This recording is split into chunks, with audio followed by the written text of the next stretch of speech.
ఉన్నతమైనటువంటి వ్యక్తి బడుగు బలహీన వర్గాల కోసం వారి అభ్యున్నతి కోసం ఆగ్రహం శ్రమించినటువంటి మహామనుడు మహానుభావుడు. ఆయన జన్మదినాన్ని పురస్కరించుకుని ఈ విధిగా మనం పట్టణంలోని వెల్లూరు రోడ్లో గల వివేకానంద పాఠశాలలో మనం ఆయన జయంతికి హాజరై సమావేశమై ఆయనకు నివాళి అర్పించడం కోసం మనం సమావేశమైన చేరువచ్చిన అందరికీ కూడా ప్రత్యేకమైన నమస్కారాలు తెలియజేస్తున్నాం. మహాత్మా జ్యోతిబా ఫూలే అనేటువంటి ఒక పేరు భారతదేశ చరిత్రలోనే కాదు ప్రపంచ దేశ చరిత్రలో కూడా ఒక సువర్ణ అధ్యాయం ఆయన జీవితం.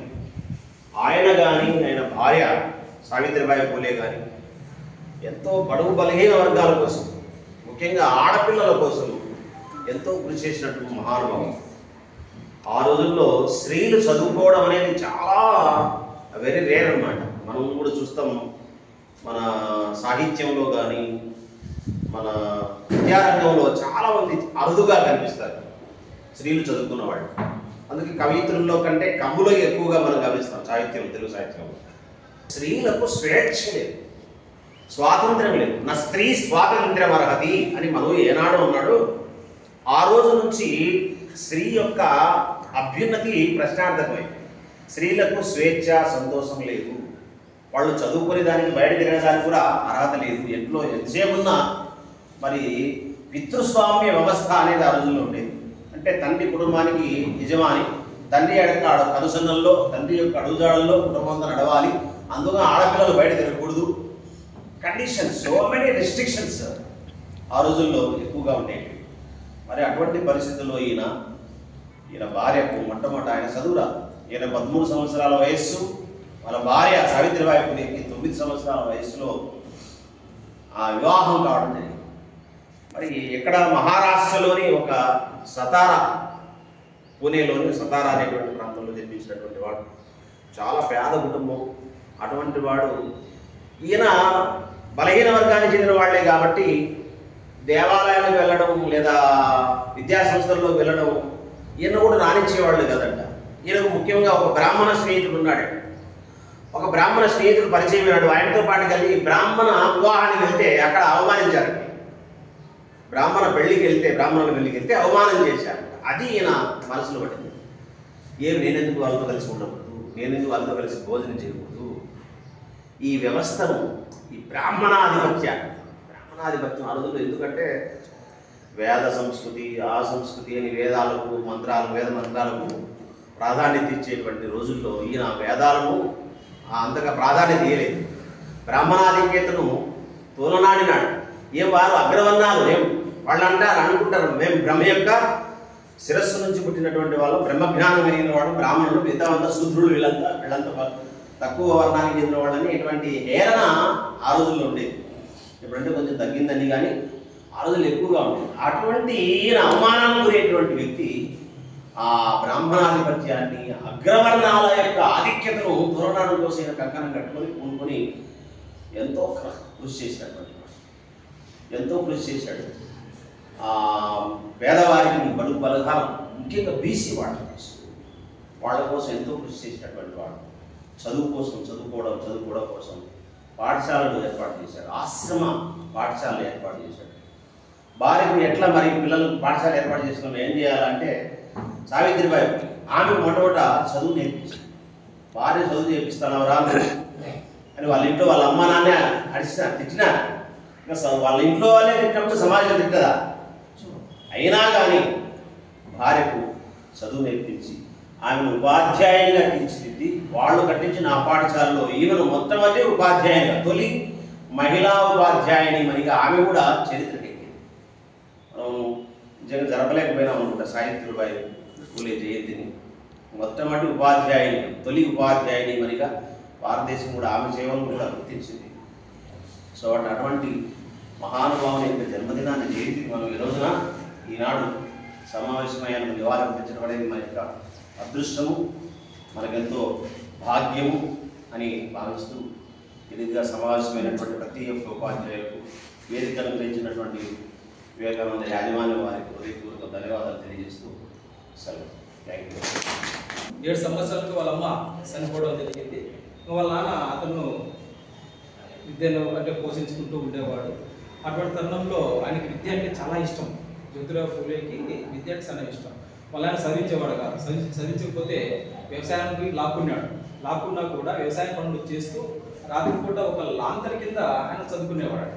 మళ్ళీ అతను ఆ చదువును లాంతర్ కింద చదువుకునే ఆసక్తిని చూసి పక్కన ఉన్నటువంటి ఒక ముస్లిం ఒక అతను, క్రైస్తవ ఒక అతను వాళ్ళ నాన్నకు నచ్చ చెప్పినా ఈ అబ్బాయి చదువు మీద చాలా ఇంట్రెస్ట్ ఆసక్తి ఉంది, ఈ అబ్బాయిని చదివిద్దామని చెప్పేసి ఆ అబ్బాయిని ఏదో ఒక పాఠశాలలో చేసి జ్యోతిరావు పూలే ఒక పాఠశాలలో చేర్పించి చదివించడం జరిగింది. ఆ విధంగా ఆయన ఎన్నో విద్యాభ్యాసాలు చేయడం జరిగింది.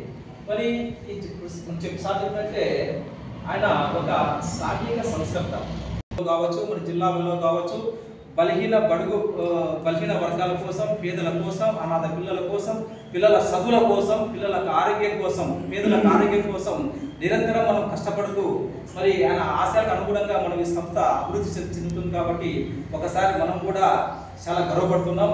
అదేవిధంగా ఇక్కడ ఉన్నటువంటి ఈ వివేకానంద స్కూల్ కూడా కరస్పాండెంట్ రమణ సార్ కూడా ఒకటే కోరుకుంటున్నా. మరి మొట్టమొదటిసారిగా ఈ స్కూల్ ఇక్కడ స్థాపించినప్పుడు ఈ టైలర్స్ కాలేజ్ అంతా కూడా బడుగు బలహీన వర్గాలే.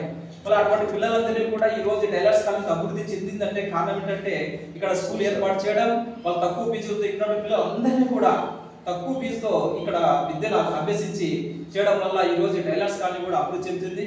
మరి అదే మన రమణ సార్ కూడా మనం కూడా ధన్యవాదములు. సామాజిక సేవా సంస్థ వ్యవస్థాపకులు మన శివశంకర్ సార్ గారు, అలాగే అధ్యక్షులు గురప్ సారు, ఉపాధ్యక్షులు Srinivasa sir, convener, co convener మరియు ఇతర సభ్యులు అందరికీ శుభ సాయంత్రం. మరి ఈరోజు ఎంతో సుదినమని మనం చెప్పుకోవాలి. మరి జ్యోతిరావు పూలే జన్మదినాన్ని దేశవ్యాప్తంగా అత్యంత వైభవంగా వేడుకలు జరుగుతున్నాయి. అందులో భాగంగానే మన సామాజిక సేవా సంస్థ కూడా ఇక్కడ ఈ యొక్క కార్యక్రమాన్ని జన్మదిన వేడుకల కార్యక్రమాన్ని చేపట్టింది. మరి ఈ జ్యోతిరావు పూలే సార్ చెప్పినట్లు ఆ భీష్మకాలంలో వాళ్ళ పూర్వీకులు పూలు అమ్ముకునేటటువంటి వాళ్ళు. సో యాక్చువల్గా పూలు అనేటువంటి వాళ్ళ ఇంటి పేరు కాదు, అది వాళ్ళ పూర్వీకులు పూలు అమ్ముకోవడం వల్ల పూలే అనేటువంటి ఆ యొక్క నామము వాళ్ళ ఇంటి పేరుగా మారింది. సో ఆ విధంగా జ్యోతిరావు పూలే, ఇతని జ్యోతిబా పూలే అని కూడా మనం పిలుస్తాము. ఇతను ఒక గొప్ప సంఘ సంస్కర్త. మరి ఆ రోజులలో అంటే 1827 ఆ తర్వాత కాలంలో స్త్రీ విద్యకు ప్రాధాన్యత లేదు, స్త్రీ ఇంటికే పరిమితం కావాలి అనేటువంటి రోజు. అందరూ కూడా స్త్రీ విద్యను ఏ విధంగా కూడా ప్రోత్సహించలేదు. అటువంటి సమయంలో ఈ జ్యోతిరావు పూలే గారు స్త్రీ విద్య అభ్యసించినదే అభివృద్ధి సాధ్యం కాదు అని ప్రజలకు తెలియజెప్పాడు. ఎందుకంటే దేశ జనాభాలో సగభాగం స్త్రీలు ఉన్నప్పుడు మరి స్త్రీలకు విద్య రాకపోతే ఆ దేశం ఏ విధంగా అభివృద్ధి చెందుతుంది అని సమాజాన్ని ప్రశ్నించాడు. అది మనము ఒకసారి ఆలోచిస్తే వాస్తవం. సగమంది చదువుకుంటే 50% చదువుకుంటే అది పూర్తయినట్టు కాదు, సగభాగమే అవుతుంది. మరి సగభాగం స్త్రీలకు విద్య అవసరం. మరి ఆ రోజు స్త్రీ విద్యకు ప్రాధాన్యత లేదు, స్త్రీలను విద్యను అభ్యసించడానికి అవకాశాలు లేవు, వాళ్ళను అడగట్టుకున్న వాళ్ళను ప్రోత్సహించేవారు కాదు. మరి అటువంటి సమయంలో మరి స్త్రీల కోసం ఒక పాఠశాలను ఏర్పాటు చేయడం జరిగింది. బడుగు బలహీన వర్గాలు అన్ని వర్గాల్లో ఆహ్వానించాడు. ఒక బడుగు బలహీన వర్గాలే కాదు, అన్ని వర్గాల వారు పాఠశాలకు చేరవచ్చు, ముఖ్యంగా స్త్రీలకు. మరి అయితే ఇలాంటి బడుగు బలహీన వర్గాల ప్రాధాన్యత కలిగిన పాఠశాలలో చదువు చెప్పడానికి మరి ఏ ఒక్క ఉపాధ్యాయురాలు కానీ ఉపాధ్యాయుడు కానీ రాలేదన్నమాట. అటువంటి సమయంలో తన భార్యకి చదువు చెప్పి ఉపాధ్యాయులుగా తీర్చిదిద్ది తన పాఠశాలలో ఉపాధ్యాయునిగా అతను అపాయింట్ చేయించాడు అన్నమాట, పంపించాడు. సో ఆ విధంగా సావిత్రిబాయి పూలే మొదటి మహిళా ఉపాధ్యాయులుగా మన దేశంలో పేరు పొందిందన్నమాట. మరి సమాజ సేవకు అంకితమైనటువంటి వ్యక్తి. అలాంటి జ్యోతిబా పూలే ఆశయాలను మనం పాటించి ఆశయాలను పరిపూర్ణం చేయడానికి అహర్నిశలు మనం కూడా శ్రమించాలని చెప్పేసి ఆశిస్తూ ఈ అవకాశం ఇచ్చినటువంటి సామాజిక సంస్థకు ధన్యవాదాలు తెలియజేస్తూ తెలియజేస్తున్నాను. Thank you. కార్యక్రమంలో అధ్యక్షులు, ప్రధాన కార్యదర్శులు, పెద్దలు చాలా చక్కగా మాట్లాడారు జ్యోతిరావు ప్రభుత్వం గురించి. నిజంగా ఆయన ఆదర్శంగా తీసుకునే సంస్థ కూడా ముందుకు పోతా ఉంది.